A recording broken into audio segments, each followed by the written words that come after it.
ओम नमः सिद्धिभ्यो ओम नमः सिद्धिभ्यो ओम नमः सिद्धिभ्यो नमो अरहन्ताणं नमो सिद्धाणं नमो आयर्याणं नमो वज्राययाणं नमो लोये सवसाहुणम्।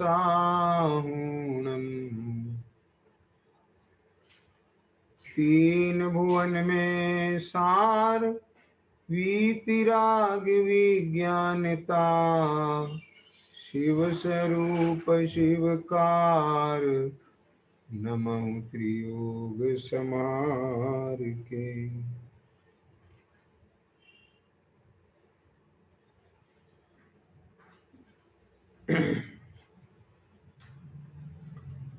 शेराला जी के आधार से अपनी स्वाध्याय चल रही है और तीसरी ढाल के 7वें छंद में जो अपनी चर्चा चल रही है कि पुद्गल पंचवरण रस गंध दो परस बसु जाके है। ये कल इस पुद्गल द्रव्य के विस्तार से चर्चा अपन ने की, ख्याल में आया ना। इसमें स्कंद की चर्चा की, स्कंद के भेदों की चर्चा की, परमाणु की चर्चा की और शब्द वर्गणाओं की चर्चा की। देखो पंचाष्टिकाय जी ग्रंथ में ही 82 नंबर की गाथा के भावार्थ में जो सारभूत चीज आई है, मैं पहले उसकी चर्चा करके तब आगे बढ़ूंगा। भावार्थ पढ़ रहा हूं मैं इसका, आपके पास ग्रंथ हो तो निकालिए, पृष्ठ क्रमांक 132। वीतराग अतीन्द्रिय सुख के स्वाद से रहित जीवों को उपभोग्य पंचेंद्रिय विषय, ये क्या है? ये सब पुद्गल जानो, है ना। अभी आप ये सब ज्ञान में सेट कर लीजिए अपने कि ये सब पुद्गल पर्याय हैं, ये पुद्गल का कार्य है। हमको ये लगता है कि मैं इसका स्वामी हूं, मैं इसका कर्ता हूं। चलो स्वामी और कर्ता नहीं हूं पर भोक्ता तो हूं ना। ये बड़ा भारी अंदर में पड़ा रहता है अनादिकालीन मिथ्या मान्यता जीव के। भोग तो मैं ही करता हूं, इन्हीं का तो भोग करता हूं मैं। किसका? पंचेंद्रिय विषयों का। आप समझिए ना। और इस भोग करने पर मुझे बहुत आनंद आता है। नहीं आता? गर्मी में एसी में बैठने से आनंद नहीं आता है? ठंडी में है हीटर में मजा नहीं आता है? धूप में बैठने में आनंद नहीं आता है? आप समझ गए ना। ये ठंड का मौसम हो, गर्म भी रजाई चाहिए जिसमें गर्माई हो बहुत, और स्पर्श कैसा हो उसका? मुलायम, है ना, चिकना। और वजन कैसा हो? हल्का। तो जयपुर की रजाइयां बहुत बिकती हैं। क्यों? क्योंकि होती गर्म है और वजन में हल्की होती हैं। बहुत वजन की अपने पसंद नहीं करता है लोग। तो स्पर्शन इंद्रिय के विषय बता रहा हूं मैं आपको। क्या क्या है ना। हल्का भारी में से हल्की चाहिए, कड़ा नरम में से नरम चाहिए, और रूखी चिकनी में से चिकनी चाहिए मखमल की, और ठंडी गर्म में से गर्म चाहिए। क्या समझ में आ गया? और ऐसा स्पर्शन इंद्री का विषयभूत वो रजाई ओढ़ने मिल जाए तो उसका भोग करता है कि नहीं आत्मा? क्यों? आती है बात समझ में? अब यहां अपने को ये भेद ज्ञान करना है, उसकी रुचि मिटना चाहिए। क्या कहा? पहले तो ये समझो कि चेतनता बिन ये अजीब है। ये रजाई क्या है? ये अजीब है, ये पुद्गल की पर्याय है। और मैं ज्ञान स्वभावी आत्मा हूं। ख्याल में आ गया?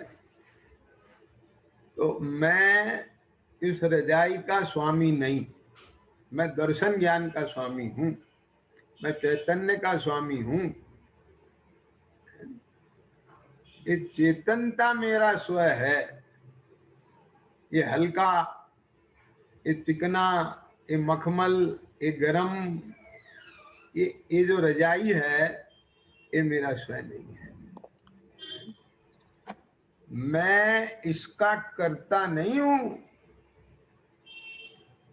ये मेरा कर्म नहीं है। इसका कर्ता ये पुद्गल है और ये पुद्गल का कर्म है। मैं तो मेरे ज्ञान दर्शन का कर्ता और वही मेरा कर्म है। मेरी तो बस ये सबको जानने वाली ज्ञात्रता ही है। क्या समझ में आई बात? ये मेरा, मैं इसका भोक्ता और ये मेरा भोग नहीं है। मैं तो मेरे परिणाम का भोक्ता हूं। मतलब कहने का क्या है कि ये जितनी भी अपन चर्चाएं कर रहे हैं ना, ये इसको आप ऐसे नहीं ले लेना। क्या इससे अंतर में ये जो पर द्रव्य के प्रति स्वामित्व की, कर्तृत्व की, भोक्तत्व की, ममत्व की बुद्धि पड़ी है, ये बुद्धि मिटना चाहिए। और ज्ञान में ये बिल्कुल अच्छी तरह से दो द्रव्यों की भिन्नता, उनकी स्वतंत्रता, उनकी पृथकता, उनका कार्य, ये सब ख्याल में आना चाहिए। अब जैसे स्पर्शन इंद्रिय की बात बताई ना, ऐसे अन्य इंद्रियों की भी लेना। ये देखो यहां पर क्या कहते हैं, बीत राग अतीन्द्रिय सुख के स्वाद से रहित जीवों को। यहाँ कौन से जीवों की बात है? कि जिन्होंने बीतराग अतीन्द्रिय सुख का वेदन नहीं किया। ये जो अतीन्द्रिय सुख है ना, ये बीतराग भाव में प्रकट होता है। और ये जो इंद्रिय सुख है ना, ये राग भाव में प्रकट होता है। ये मोह है। ये मोह क्यों है? कि वो सुख नहीं है, लगता है। क्या समझ में है? सब वेदन में तो आता है, आनंद आता है ना, सुख आता है ना, कि वो भ्रम है। ये पहला भ्रम तो ये है कि वो जीवों को उपभोग्य पंचेंद्रिय के विषयों में से आ रहा है। एक नंबर का भ्रम है पूरा। उसमें से क्या आ रहा है? उसमें सुख नाम का गुण ही नहीं है, तो उसमें से क्या सुख आएगा? ख्याल में आ गया ना? और उसमें से नहीं आ रहा है, ये तो तेरी मान्यता में से आ रहा है। तू ऐसा मान रहा है। ये क्या माना तूने? अब सुनना जरा। इस शीत के ज्ञान को अनिष्ट का कारण। क्या समझ में आएगा? क्यों भाई? ये शीत उष्ण क्या है? ये तो सब पुद्गल की पर्याय है ना। तो अब शीत पर्याय में क्या है? अनिष्ट बुद्धि है, उसे दुख का कारण माना। तो ऑब्वियसली कि जब शीत को ये दुख का कारण मानेगा, ठंड के ज्ञान को, ठंड के जानने को, तो उष्णता के जानने को सुख का कारण जानेगा। और जब उष्णता का भोग होगा, जानना होगा, तो उसमें में इसे राग होगा। तो अपने उस राग परिणाम की पूर्ति को भोगता है, विकल्प को भोगता है।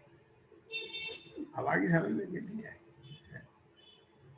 अरे इतनी ठंड के मौसम में कुछ लोग ख्याल में हिल स्टेशन पे घूमने जाते हैं, स्नोफॉल देखने जाते हैं, वहां बहुत ठंड है और उसमें आनंद मानते हैं। वो ठंड का ज्ञान, क्योंकि उन्होंने उसे सुख का कारण माना है, तो उस राग की पूर्ति में उन्हें मजा आता है। बात समझ में आ गया क्या नहीं? ये तो सब तेरी मान्यता पर निर्भर है। पर पदार्थ नहीं खोटा चोखा, नहीं सुख दुख देने वाला। इष्ट अनिष्ट की मान्यता से ही मूर्ख भटकता मतवाला। ख्याल में आ गया ना? तो ये बहुत सुंदर भावार्थ लगा है मुझे, मैं इसलिए आपको इस पढ़ के बता रहा हूं। वीतराग अतीन्द्रिय सुख के स्वाद से रहित जीवों को, जिन्होंने अभी वीतराग अतीन्द्रिय सुख का स्वाद नहीं लिया, क्या कहा, ऐसे जीवों को उपभोग्य पंचेंद्रीय विषय, ख्याल में है, वह सब पुद्गल जानो।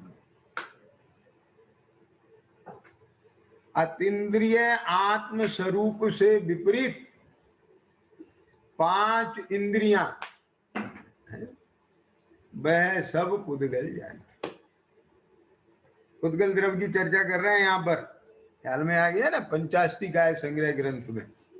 तो पुद्गल का स्वरूप अपन ने विगत 2 दिन में जाना है, तो वो ऐसे नहीं पढ़ा है, तो वो इसीलिए चर्चा की है उसकी, ताकि अपने ज्ञान में ये बात सेट करना कि ये पुद्गल है और ये पुद्गल का कार्य है।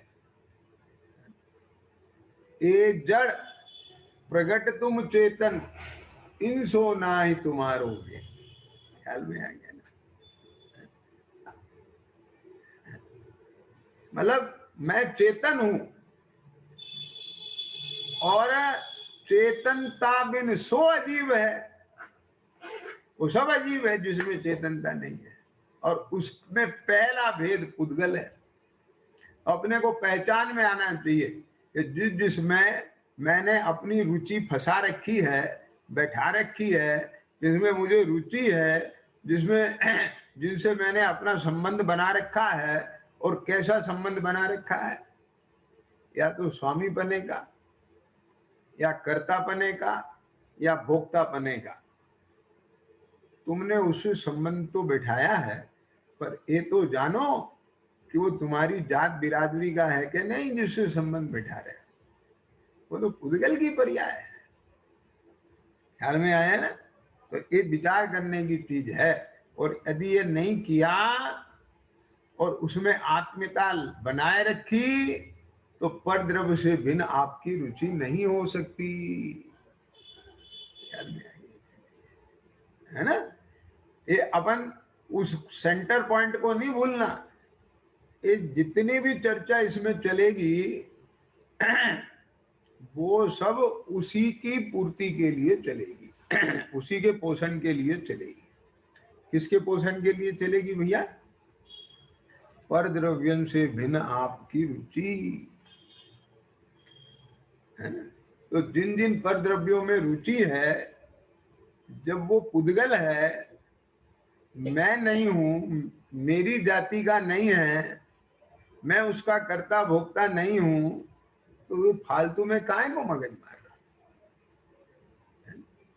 ये विचार करने की बात है ना। तो ये देखो, यहाँ पर सारभूत चर्चा आई है। ये वीतराग अतीन्द्रिय सुख के स्वाद से रहित वाह जीवों को उपभोग्य पंचेंद्रिय विषय, अतीन्द्रिय आत्म स्वरूप से विपरीत 5 इंद्रियां, वह सब पुद्गल जागे। अब 5 इंद्रिय में क्या आ गया? ये पूरा शरीर आ गया। ये चक्षु इंद्री तो इतनी है, कर्ण इंद्री इतनी है, घ्राण इंद्री इतनी है, ये रसना इंद्री इतनी है भीतर मुंह में, लेकिन स्पर्शन इंद्री पूरा शरीर है। ख्याल में आ गया? तो 5 इंद्री में ये पूरा शरीर आ गया। तो वह सब पुद्गल जानो। अब है तो ये पुद्गल, और लगता है मुझे ये स्वयं। अब लगाओ इसे, बैठाओ, इसके साथ मेल कैसे बैठेगा? क्या क्या है तो यह पुद्गल, क्या क्या, और लगता है ये मैं हूं, क्या क्या। देखो, ये कहना बहुत सरल है, ये शरीर है यहीं पड़ा रह जाएगा। अब जब यहीं पड़ा रह जाएगा, ये शरीर है, तो ये मैं हूं कि नहीं, ये नक्की करो ना। क्या अब इसमें डुलमुल नीति नहीं, पक्का करो बिल्कुल, ये नक्की करो, ये बिल्कुल। ये क्या नक्की करो? कि ये नक्की करो कि ये मैं हूं कि नहीं। लोक में जो चीज अपनी नहीं होती और अपने ज्ञान में नक्की हो जाती है, तो बोलो उसके प्रति उदासीनता आती है कि नहीं आती है? क्या? लेकिन अपने लिए यदि वो सहायक है या कोई सहकारी है, उपयोग में आने वाली है, तो उतनी उससे प्रीति होती है बस। बाकी ऐसा एकत्व ममत्व का व्यवहार नहीं होता उसके साथ। बहुत सारी चीजें ऐसी होती हैं, बहुत सारे लोग ऐसे होते हैं, यानी अंतर में ये बहुत बड़ा मिथ्या दर्शन है, ये मैं हूं। आचार्य अमृतचंद स्वामी ने उषार सिद्धि उपाय ग्रंथ में ये बहुत बड़ी बात कही कि देह में एकत्व बुद्धि यह भव भ्रमण का बीज है। क्या लिखा? भव भ्रमण का बीज बताया है इसे। बीज का क्या मतलब? जिसमें से वृक्ष निकलेगा। कैसा वृक्ष निकलेगा? संसार परिभ्रमण का, पंच परावर्तन का। और पंच परावर्तन के स्वरूप पहली ढाल में अपन ने जाने ही थे, है ना?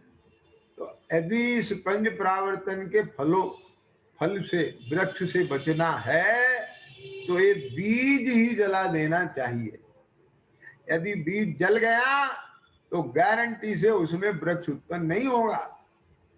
ये जो मनुष्य पर्याय मिली है ना अभी, ये भव इस बीज को जलाने के लिए मिला है। एक कौन से बीज को? कि देह में एकत्व बुद्धि के बीज को। ये जो पुद्गल द्रव्य की चर्चा कर रहे हैं, ये इसीलिए कर रहे हैं, पुद्गल के लक्षण इसीलिए बताए हैं, ताकि ये जो सबसे निकट का पुद्गल है और जिसमें इसे एकत्व पना है, जिसमें ममत्व पना है ना, जिसके श्रृंगारों में मेरा यह महंगा जीवन घुल जाता है ना। अत्यंत असुचि जड़ काया से इस चेतन का कैसा नाता। ये अशुचि है, ये परमाणुओं का स्कंद है, ये स्पर्श रस गंध वर्ण रूप मूर्तिक है, मैं अतीन्द्रिय आत्म स्वरूप हूं, ख्याल में है, मैं चैतन्य धातु से निर्मित हूं, ख्याल में आया ना। बोले तो सब तो बातें हैं, अब इनसे अपने हाथ पल्ले कुछ नहीं लगता, ये लगेगा भी नहीं और लगेगा भी। ये पहले बात करना तब काम होता है, काम से पहले बात जरूर होती है, विचार जरूर आता है उस काम के बारे में, लेकिन जो केवल विचार ही करते रहते हैं, बातें ही बनाते रहते हैं, उन्हें करना धरना कुछ नहीं है, उनके लिए ये बात है कि खाली बातों से कुछ नहीं होगा।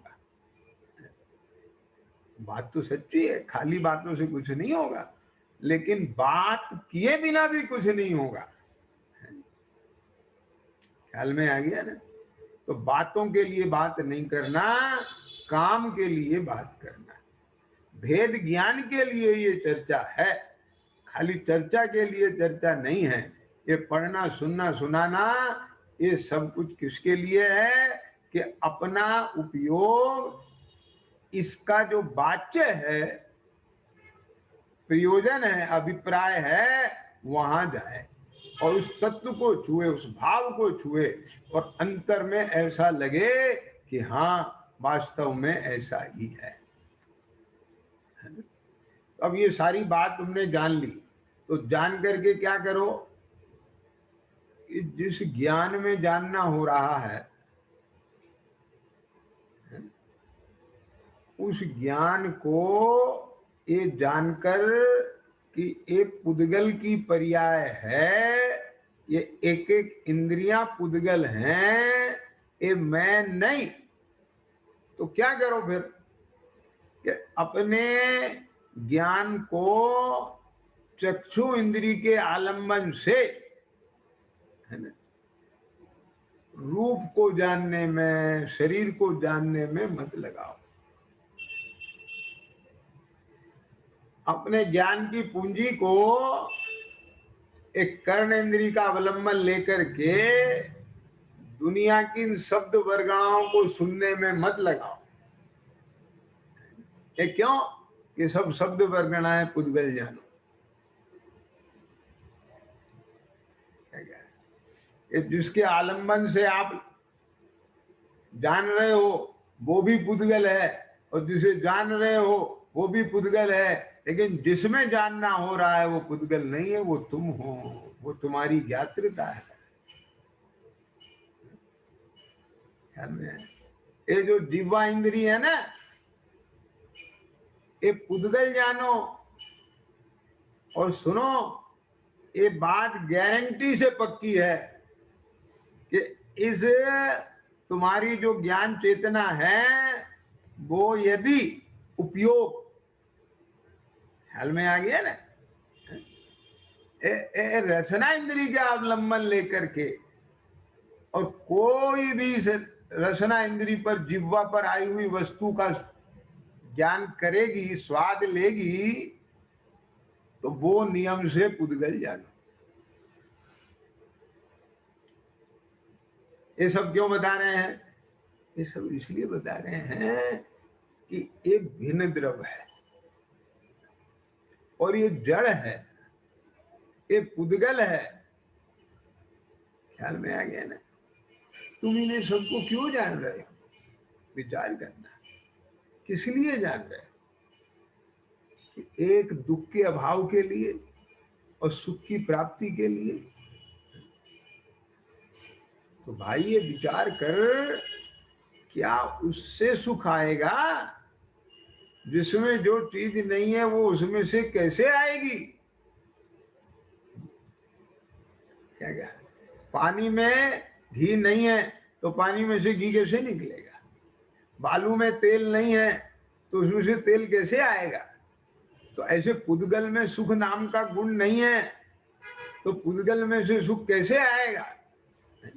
तो ना तो कान में से सुख आएगा, ना उन शब्दों में से सुख आएगा, ना तो जीभ में से सुख आएगा, और ना जीव के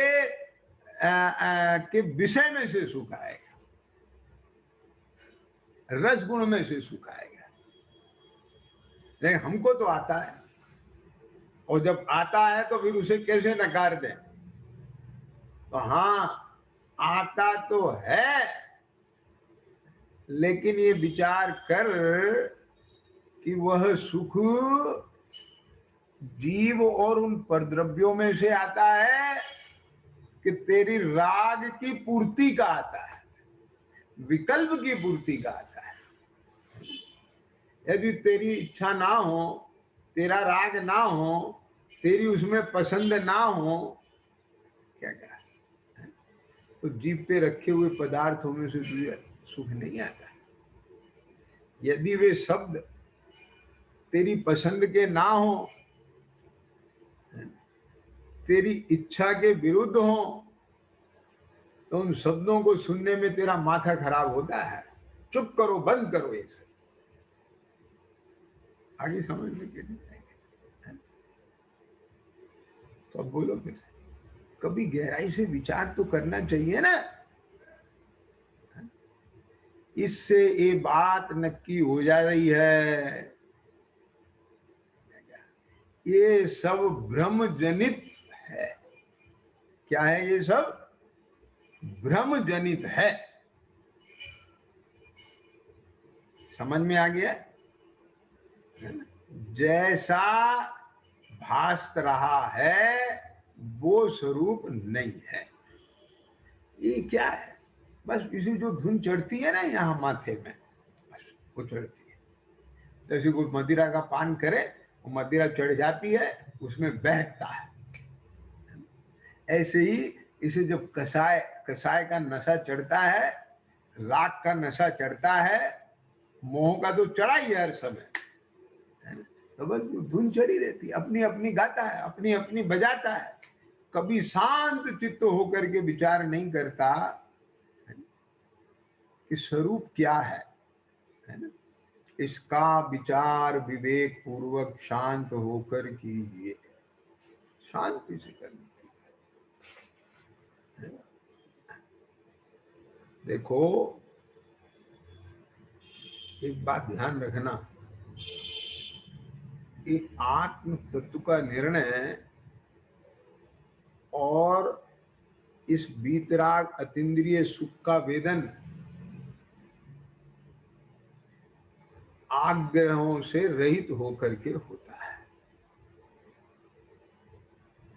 किसी को मताग्रह है, किसी को हटाग्रह है, किसी को दुराग्रह है, किसी को पूर्वाग्रह है।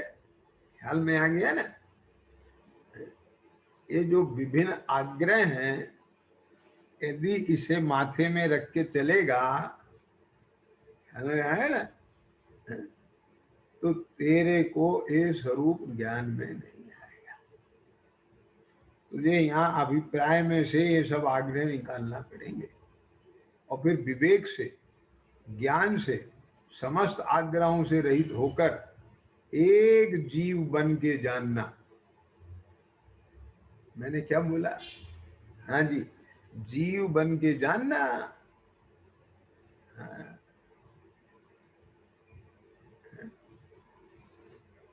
न्याय राजा कब कर पाएगा? पिता बन के नहीं कर पाएगा। क्या समझ में आ गया? क्योंकि सामने वो उसका बेटा भी खड़ा है। वहां तो बेटा नहीं दिखना। आगे समझ में क्या नहीं? तो ऐसे ही यदि मुझे मैं कुछ भी दिख रहा हूं, रत्ती भर भी, समझ में आ रहा है ना, तो ये नक्की नहीं कर पाएगा। केवल और केवल जीव, बस। और मुझे अपना हित अहित अपने ज्ञान और विवेक से नक्की करना है। यहां जो भरा पड़ा है वो सब अलग कर दो, बस। है ना? बात तो अच्छी है, बात तो सारी सच्ची है, परंतु हमारे यहाँ तो ऐसा होता है, हमारे तो ऐसा होता है, हमारे तो पूर्वज ऐसा कहते थे, ख्याल में आया कि नहीं आया, हमारे तो पंडित जी ने ऐसा बताया है, हमारे तो महाराज जी ने ऐसा बताया है, समझ में आया कि नहीं आया? क्या हमारे धर्म में तो ऐसा है, हमारे धर्म में तो ऐसा है।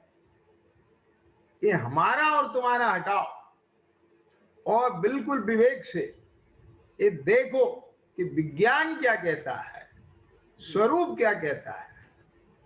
विज्ञान किसी जाति, धर्म, संप्रदाय, राष्ट्र किसी से बंधा हुआ नहीं है।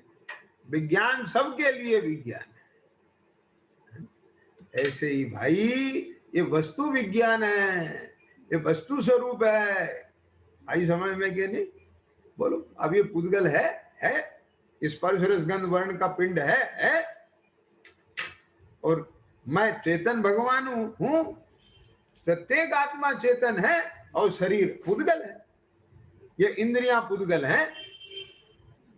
अब खाली जैनों की इंद्रियां पुद्गल है, बाकी की इंद्रियां पुद्गल नहीं है क्या?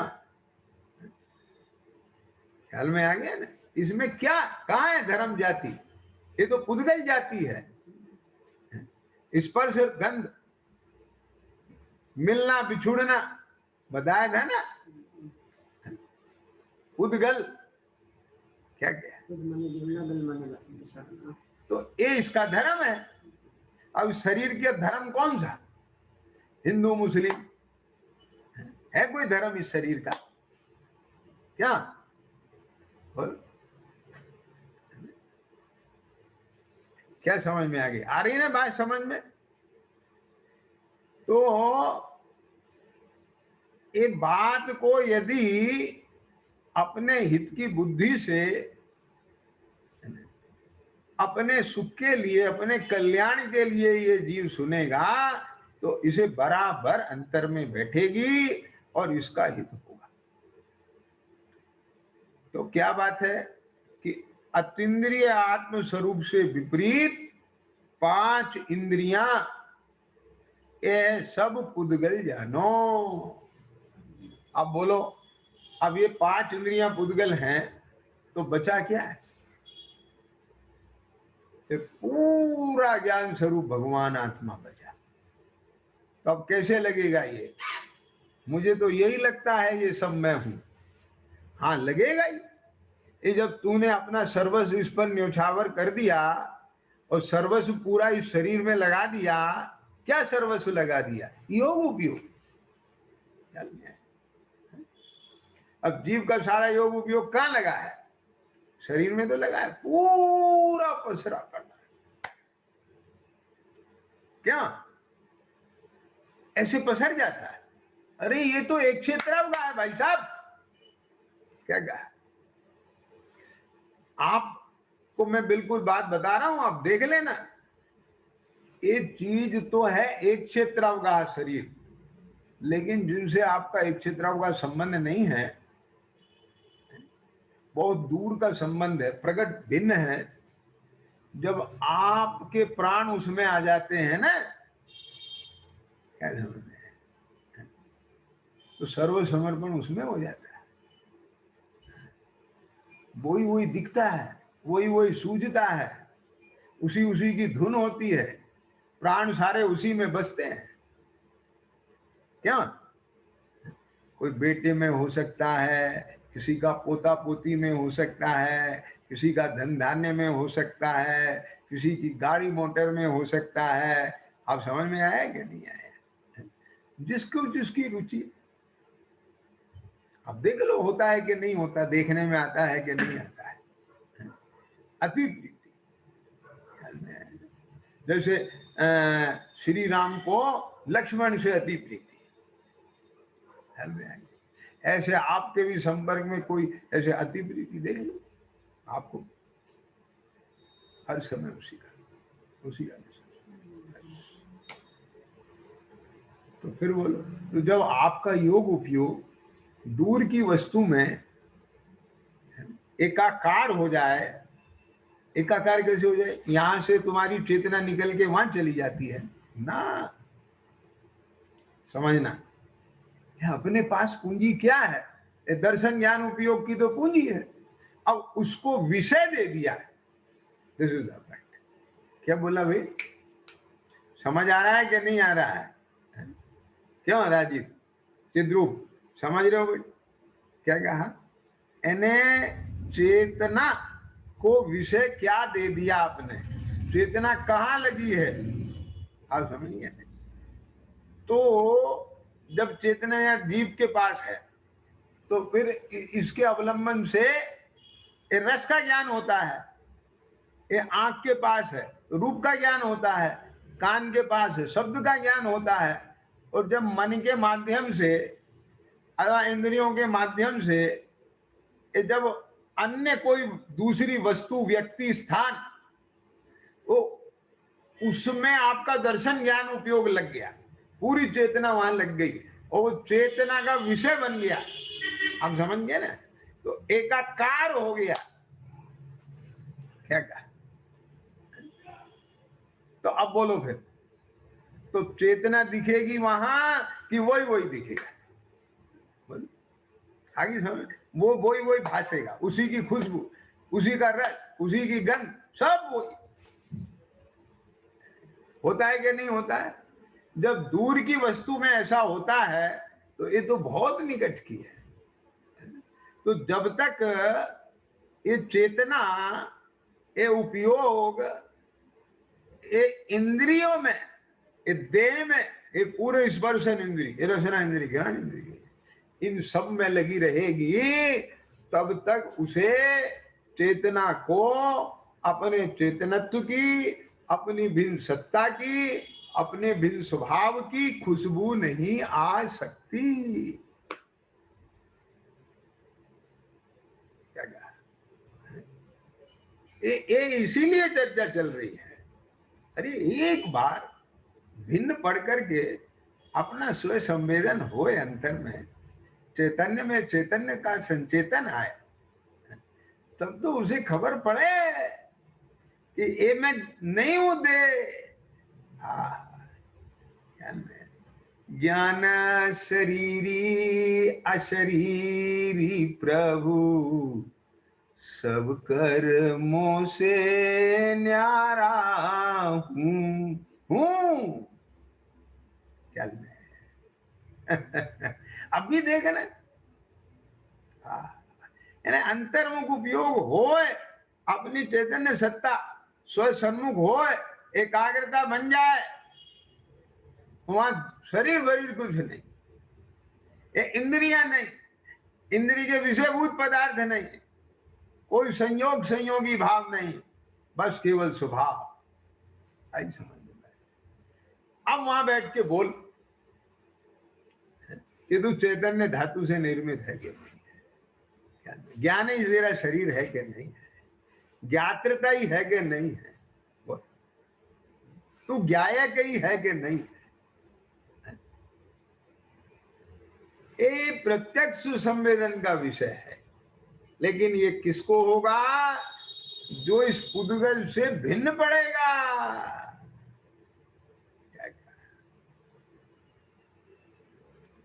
जब तक इसके नैन पुद्गल से जुड़े रहेंगे तब तक ये बेचैन रहेगा। क्यों? क्योंकि कभी आंख कहेंगी रूप को देखो, कान कहेंगे शब्द को सुनो, नाक कहेंगी गंध को सुनो। नाक वाक कुछ नहीं कहती बेचारी, आंख वाक कुछ नहीं कहती, ये तो बोलते हैं सब। क्या क्या आंख कहती है, नाक कहता है, कान कहते हैं, कभी ये जीभ कहती है, कुछ नहीं कहती। ये तो बेचारा पड़ा है तो जड़ है, ये क्या कहेगा? ये तो इसके भीतर ही बेचैनी उठती है, कभी स्वाद लेने की, कभी रूप को देखने की। जब बेचैनी होती है तो आंख खुलता है, ख्याल में आएगी। सब सुनने की होती कान खुलता है, कान में नहीं सुने तो मन से विचार करता है, पूर्व के भोगे हुए को। ये तू अपने दर्शन ज्ञान की पूंजी को जिस पुद्गल को जानने देखने में बर्बाद कर रहा है, क्या कहा? तो अपने दर्शन ज्ञान की पूंजी को देख पुद्गल में लगा रहा है, जिस क्षेत्र में लगा रहा है वहां तुझे कुछ हाथ नहीं आएगा।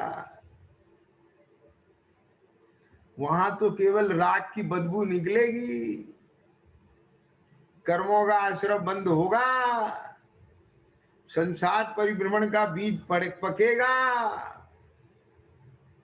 क्या समझ में आया? इसलिए भाई ये सब पुद्गल जानो। क्या क्या बीतराग अतीन्द्रिय सुख का स्वाद ले। क्यों पुद्गल के सन्मुख अपने उपयोग को ले जाके इंद्रियों के माध्यम से ये मिथ्या मान्यता करते हो कि मैं इसका भोग करता हूं, ये मेरे उपभोग्य इंद्रिय विषय है। 31 नंबर की गाथा याद करो, कर इंद्रिय जय ज्ञान स्वभाव और अधिक जाने याद।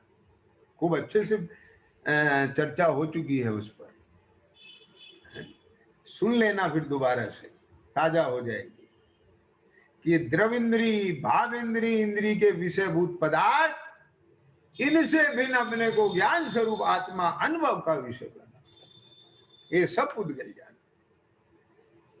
आगे देखो क्या कहते हैं, बीतराग अतीन्द्रिय सुख के स्वाद से रहित जीवों को भोग्य पंचेंद्रिय विषय, 5 इंद्रियां विषय आ गए इंद्रियां। अब आ शरीर आत्म पदार्थ से प्रतिपक्ष भूत 5 शरीर पुद्गल जान। क्या क्या अशरीरी आत्म, अशरीरी आत्म पदार्थ, क्या क्या एक चैतन्य दर्शन ज्ञान। बस ख्याल में है देहाकार लेकिन संस्थान रहित है। वाह, ख्याल में आ गया।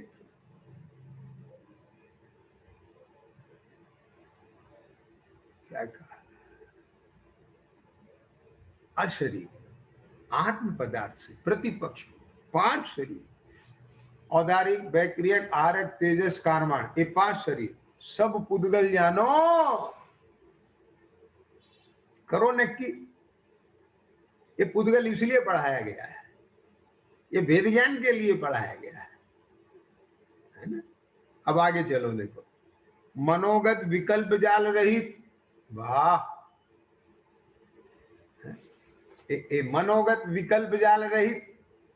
अब जैसे जाल में फंसता है ना वो पंछी, ऐसे ही है यह चेतन पक्षी, ये मनोगत विकल्प जाल में फंस रहा है,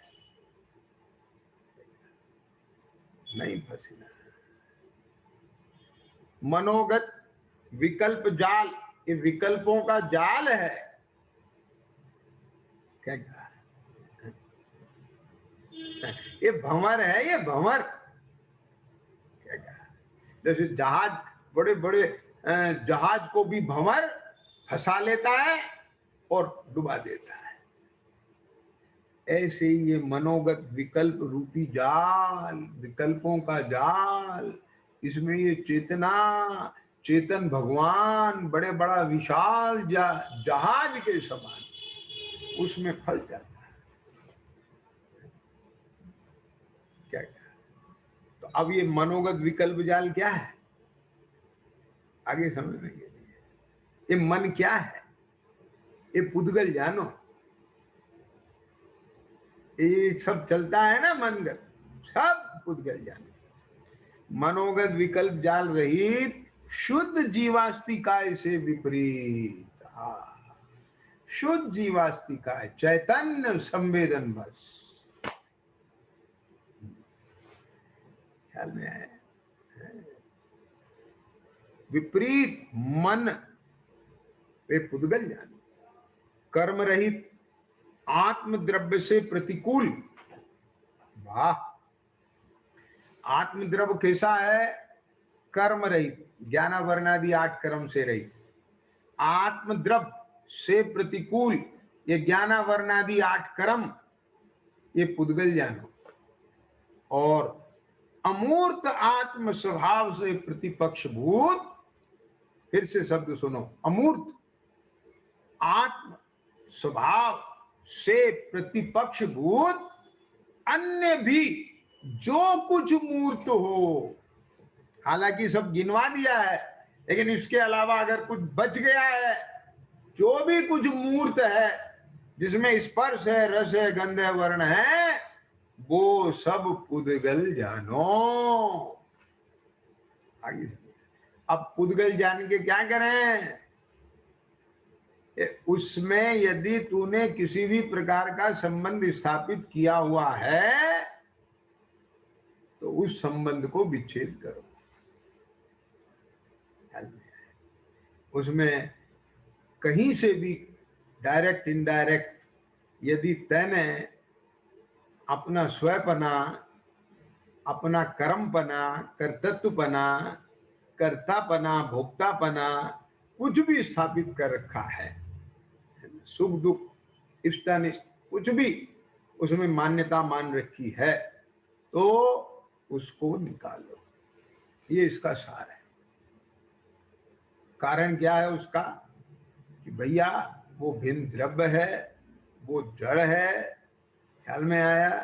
तुम्हारे से अलग स्वभाव वाला है, अलग धर्म वाला है, ख्याल में आया?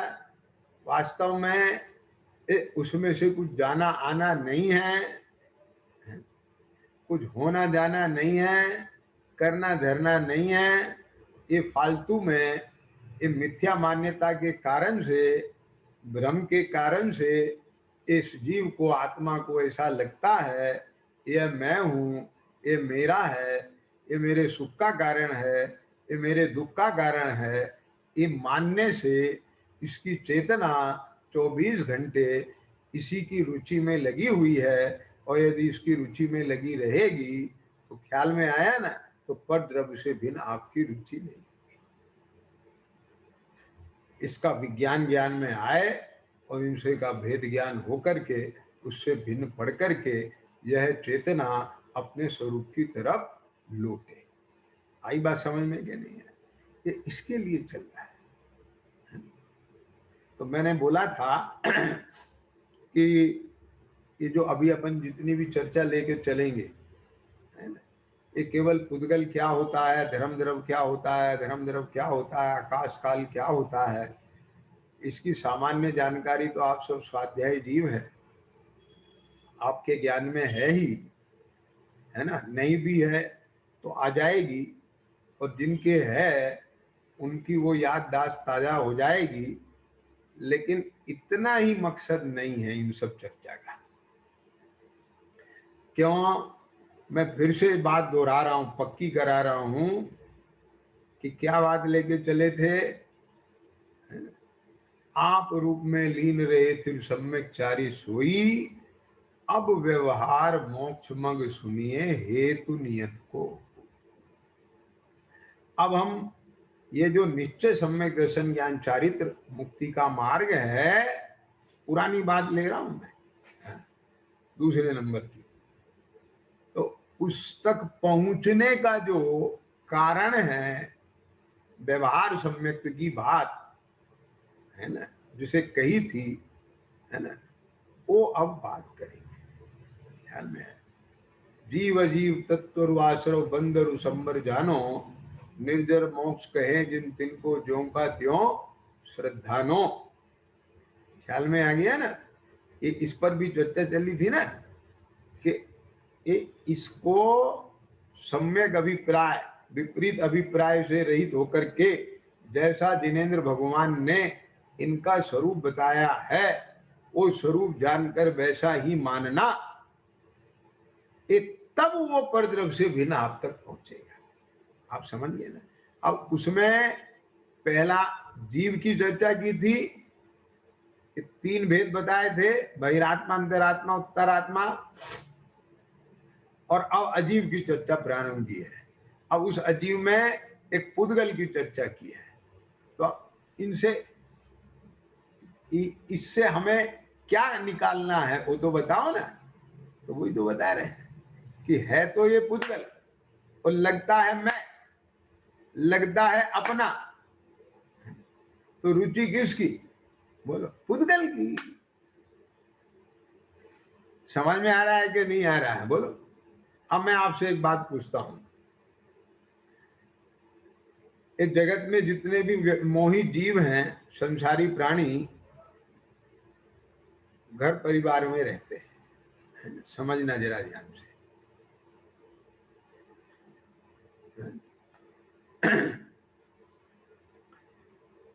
बाबा कहता है मुझे पोते का की रुचि है, पोता नहीं दिखे तो पागल हो जाता है।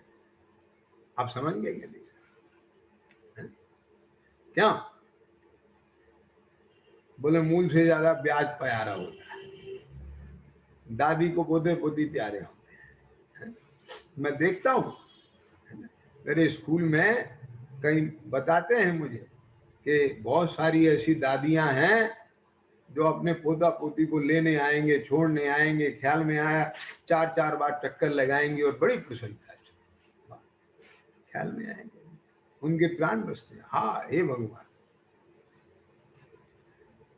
अब एक बात बताओ, उन्हें उस जीव से रुचि है कि पुद्गल से रुचि है? मैं आपको एक नमूना दे रहा हूं, जरा गहराई से चिंतन करना। ख्याल में आए कि ध्यान से सुनो। ये मैं दादी हूं, ये मेरा पोता पोती है, ये क्या है? एक कर्म है कि नहीं है? वो कर्म पुद्गल है कि नहीं है? ना तो वो अपने को चैतन्य आत्मा जाने और ना उन्हें को चैतन्य आत्मा जाने। एक कुल से, क्या, खानदान से, परिवार से, ये क्या है सब? एक कर्म ही तो है ना, नो कर्म है ना ये। क्या कुल गोत्र, ये सब क्या है? एक कर्म की प्रकृति है ना ये सब। तो इसकी रुचि है कि नहीं? मेरे कुल का दीपक है, क्या ये मेरा नाम चलाएगा। ख्याल में आएगा? मतलब कहने का ये है कि उसके शरीर से, उस शरीर को मान करके ये पुद्गल की रुचि है कि नहीं है? उन पोता पोतियों को, बेटा बहुओं को काहे की रुचि है? ये हमारे माँ बाप हैं, हमारे ये हैं, इन्होंने ये दिया है, संपत्ति दी है, हमें पढ़ाया है, पढ़ा लिखा बड़ा किया है, पालन पोषण किया है, ये सब किया है। तो ये क्या है? ये बोलो पुद्गल की रुचि है कि नहीं है? मरना वाला जो माँ बाप है उसे इस बात की चिंता है कि मैं अपने मरने से पहले, है ना, इसकी दुकान चलवा दूं, इसका ये कर दूं, उसका शादी ब्याह कर दूं, इसका बेटा पोता हो जाए, इसका ये हो जाए, उसका वो हो जाए, क्या? और जो परिवार वाले हैं उन्हें ये चिंता है कि माँ बाप मरने से पहले हमारा ये कर जाए, वो कर जाए। तो अब बोलो ये सब काहे की रुचि? पुद्गल की रुचि है कि नहीं? इनमें से किसी को आत्मा की रुचि है? दादा दादी के भीतर में इस बात की रुचि है कि ये जितनी भी जीव आत्माएं हैं इनके मिथ्यात्व का भाव हो जाए, सम्यक दर्शन की प्राप्ति हो जाए, और जितना भी बेटा बहुएं हैं, पोता पोती हैं, उनको इस बात का विकल्प है, हमारे माता पिता हैं, दादा दादी हैं, ये हैं, इनको सम्यक की प्राप्ति हो जाए, इनका समाधि मरण हो जाए। जीव की किसी को चिंता नहीं। ये सब पुद्गल की चिंता है, ये सब राग और मोह की चिंता है। माने रुचि किसकी है ये विचार करने की बात है। ख्याल में आ गया ना? अभी तो भाई साहब पुद्गल की ही रुचि चल रही है, मानो या ना मानो। आप इसका गहराई से मंथन करें, चिंतन करें। मैंने नमूना दे दिया है, आप जितनी गहराई बनाना चाहेंगे उतनी गहराई बनेगी। इसे जितना मथना चाहेंगे आप मथ सकते हैं। हर क्षेत्र में, हर स्थिति में, हर परिस्थिति में आप ये पाएंगे। ख्याल में आया ना? जितना भी परोन्मुख उपयोग है वो परोन्मुख उपयोग सारा पुद्गल की रुचि का कारण है। वो पुद्गल की रुचि की वजह से। इसे आत्मा की रुचि हो तो इसका उपयोग सिमटता है, इसकी रुचि सिमटती है। बात समझ गए कि नहीं? तो इन सब चर्चाओं का सारभूत भेद विज्ञान जीवन में आए, इसी मंगल भावना के साथ आज की चर्चा विराम देते हैं। सहजानंदी शुद्ध स्वरूप अविनाशी मैं आत्म स्वरूप, सहजानंदी शुद्ध स्वरूप अविनाशी मैं आत्म स्वरूप, सहजानंदी शुद्ध स्वरूप अविनाशी में